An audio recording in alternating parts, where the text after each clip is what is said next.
I had trouble sleeping last night, so I wrote this instead. Everyone here knows me, so that's good. I was a little concerned if I did it earlier, and it might be somebody I didn't know. So I'm going to talk a little bit about Catherine today, and I also pace. I'm going to call her Yia because that is what I have always called her, and because I have watched her become a Yia to so many throughout the course of my life. Does anyone else agree 101 doesn't seem like enough years? Anyway, I'm confident that the impact Yia has had on every single person in this room is big enough that I believe everyone here could get up and share a compelling, heartfelt story about her or a summary of her life. And the crazy part is, each story would be just as profound and impactful as the next, but I'm very sure they would all sound very different. I believe this is because she had a gift of acceptance.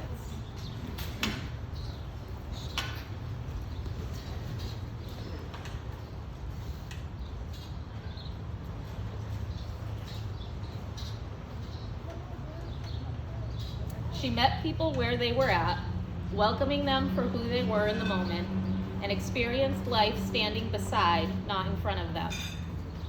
She didn't try to change or mold people or outcomes or narratives. She embraced people and everything on this earth as they were at that very instant, which gave her innumerable perspectives throughout her life and continued to allow her to see through others' eyes, even when her vision declined. And she was okay with change and proved willing to accept change to her very last days. I believe this release of trying to control the world around her is what allowed her to live mostly healthy for such a long time. I've been lucky enough to be kind of like roommates with Yia for the past 11 years. I say roommate because, yes, in the beginning, we brought her to live with us under the impression that we would be taking care of her at the end of her life. And a lot of caretaking of Yia occurred for sure, especially with the help of some people in this room. However, what we didn't realize in the beginning is that she would come into our home and more than match our effort with the caretaking she gave back and the life lessons we have learned. Let me tell you, it has been a full and eventful 11 years for us on Hastings Court. Since she became part of our household, both inside our home and in the world at large. Babies have been born, businesses have been born, there have been dogs, puppies, and chickens. Bones have been broken, there have been marriages and separations, illnesses, losses, graduations, trips, dance comps, baseball tournaments, miscellaneous celebrations, hair appointments, doctor's appointments, therapist appointments, lash appointments. Holidays have been hosted, birthdays and milestones have been celebrated. There's been a real estate market crash, a Republican president, a pandemic. There have been trips to the hospital, stays at rehabs, historically low gas prices for a while, historically high gas prices for a while. Oh. And I may have run out of gas a time or two myself. There have been lunch dates, grocery store trips, visiting nurses, visits from friends, family, and friends of friends. And sadly, there has been a lot of hate in our world during this time as well. With some of the awful things that have happened lately, I can't totally blame her for being ready to go at her age. There are enough experiences just in this part of Yia's life, which is just a little over a decade, for me to talk to you all for days. When I sat down to brainstorm things I wanted to talk about, I got completely overwhelmed. Where do I start? Who do I include? How do I sum up 101.5 years into minutes? What if I forget someone or something important? How can I possibly remember anything when Yia isn't even here to remind me of all the things I'm forgetting, like she always does? Seriously though, the woman has a memory with like titanium protecting it or something. She has managed to keep 38,047 days of memories so well organized in her brain. Let me try to explain what I mean. At around age 98, she spent 3 full days during and after a blizzard sitting down at the kitchen table being interviewed by Ava for a history project. Ava had to complete a timeline on the life of a relative, and she chose YiaYia. Luckily, school was canceled for a few days because that's what it took. YiaYia was able to pinpoint the most memorable event that occurred for each year of her life. I was in awe watching that experience and in awe of her, and in awe of Ava having the interest, patience, and tenacity to complete a project that detailed.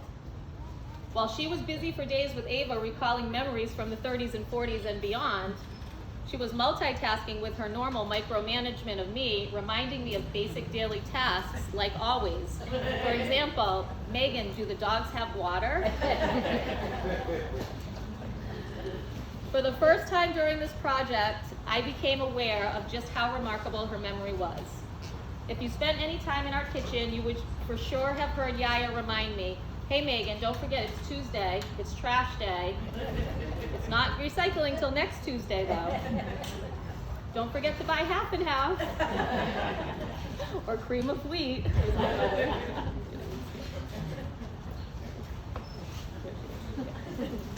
We just had a cream of wheat crisis shortly before this. I mean, it was serious.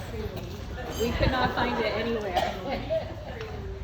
Where's Judy? I think Judy tracked it down. Or, isn't it almost time to pick up the kids from school? Don't get distracted.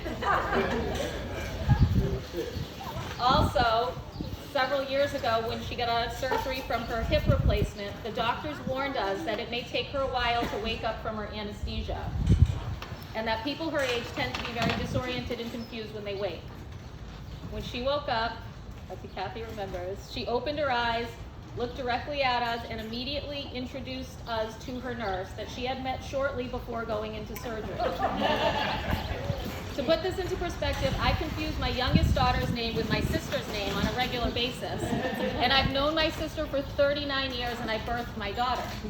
This woman remembered the name of a woman she learned minutes before a major surgery and was sharp enough to remember that we hadn't met her yet.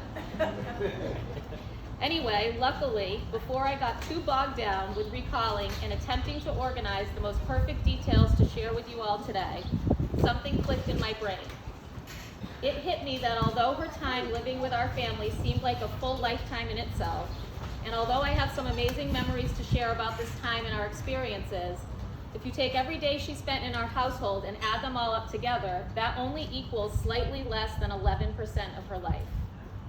So I am in no way qualified to properly eulogize her, nor can I think of anyone living who would be the perfect choice. We would probably have to break the task down into decades and split up the work at this point. But I do consider myself lucky to have been close enough to her to be in the running for this job. So instead of crafting a eulogy about her very long and full life with much joy, but also way too much heartbreak to fathom, what I decided to do is try to find a way to share with you the most impactful gifts I received from spending the last 11 years living alongside YiaYia and my lifetime as her granddaughter.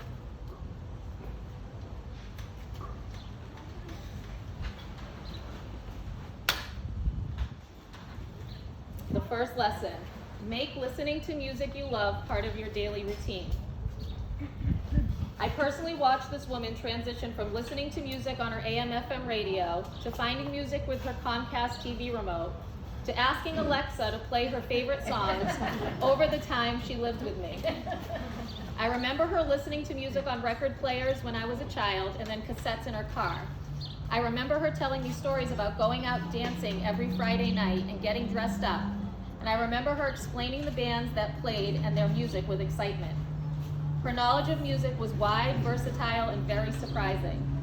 While she lived with us, I watched her fill holes in her daily routine caused by her vision loss with music. I watched her recover from depressing situations with the help of music, and I watched her recover physically from illness and injuries with the help of music. Anyone who knows me knows I listen to music all day, and it has always been a very big part of my life. But watching how Yia used music and incorporated it with purpose into her life helped me to understand my own relationship with music and how I can grow, process things, and learn more through something as simple as listening to music. The second lesson, try salt water first. I always say, because of Yia, salt water fixes everything. We wish it could fix everything, especially right now. Well, it may not fix everything, but it fixes a lot of things. I have always loved the beach. I'm a beach person, I'm a summer person, I'm a swimmer. I have never really skipped a chance to get to the beach, and if I have the time to get there. But again, here, the beach was just a place I went. I love to swim in the ocean, but I didn't fully grasp the power it can have in your life. I remember when I was living in New York and I was home for a short trip, Yia was starting to age, so daily chores and things like carrying groceries up the stairs were becoming more difficult. I took her for the day to tour some assisted living facilities to see if it was something she might like to try. After the day was done, she realized she never wanted to live in a place like that.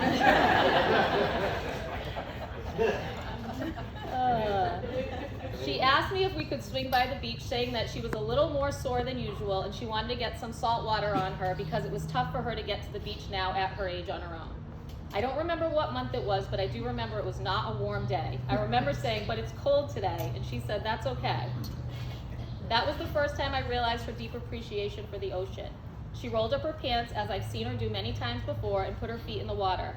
But I will never forget that day. It had been a while since she had been to the ocean, and I could feel how much she missed it and how much she respected it. I didn't give it much more thought to that until the moment she moved in with us. It was 2 o'clock in the morning.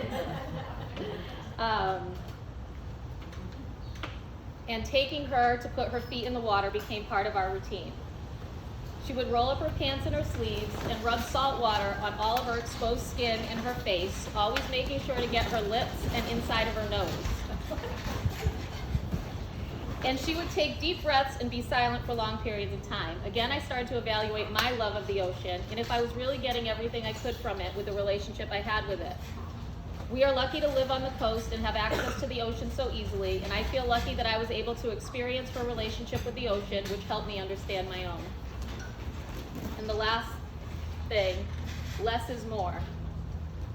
Every time someone asked Yia how she lived so long, she answered the same way: everything in moderation.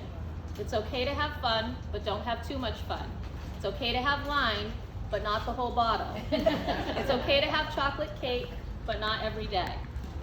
She was not the grandmother that took me on vacations or spoiled me with gifts, but she never missed a birthday.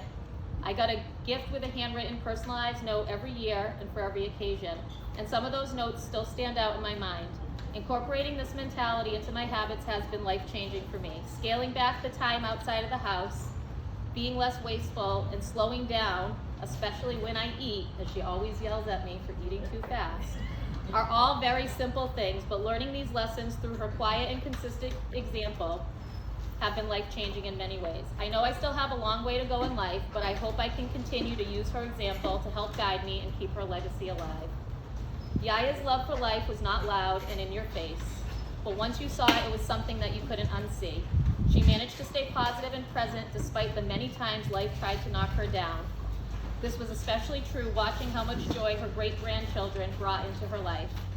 I would like to personally thank everyone here on behalf of myself, the family, and Yia, all of the people that could not be here today as well, who have been part of Yia's life, big or small. There are so many people who have helped in impactful ways throughout the years, her village, if you will. We are forever grateful. Yia loved all of you. Thank you, and as Yia would say, sending all my love.